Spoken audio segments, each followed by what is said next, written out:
एक व्यक्ति था जो कई महीनों से जीवन की परेशानियों में फंसा हुआ था। नौकरी चली गई थी, घर की जिम्मेदारियां बढ़ गई थी और हर सुबह मन भारी रहता था। उसे लगने लगा था कि अब शायद कुछ अच्छा नहीं हो सकता। एक शाम बहुत थका हुआ वह नदी किनारे बैठ गया। सूरज ढल रहा था, आसमान धीरे धीरे अंधेरा हो रहा था। वह मन ही मन बोला, मेरे जीवन में भी अब सिर्फ अंधकार ही बचा है। तभी पास बैठे एक बुजुर्ग ने मुस्कुराकर कहा, बेटा, क्या तुम जानते हो सबसे गहरा अंधेरा कब होता है? वह चुप रहा। बुजुर्ग बोले, सुबह होने से ठीक पहले। उन्होंने आगे कहा, अंधकार का मतलब अंत नहीं होता, यह आने वाली रोशनी का संकेत होता है।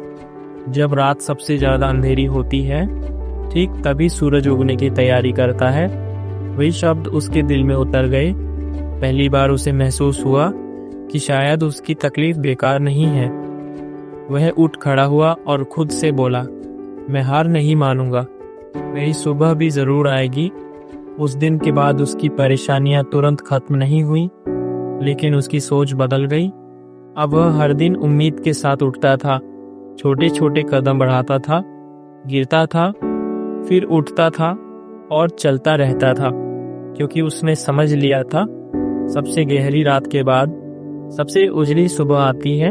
उस रात नदी के किनारे बैठकर उसे पहली बार यह एहसास हुआ कि शायद जिंदगी उसे तोड़ नहीं रही थी, बल्कि नया आकार दे रही थी।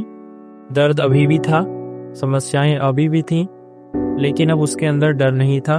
अब वह जान गया था, हर अंधेरा हमेशा के लिए नहीं होता। कुछ अंधेरे हमें यह सिखाने आते हैं कि रोशनी की कीमत क्या होती है। वह धीरे धीरे आगे बढ़ा, बिना शोर किए, बिना शिकायत किए, क्योंकि उसे भरोसा हो गया था, जिसने सबसे गहरी रात देख ली हो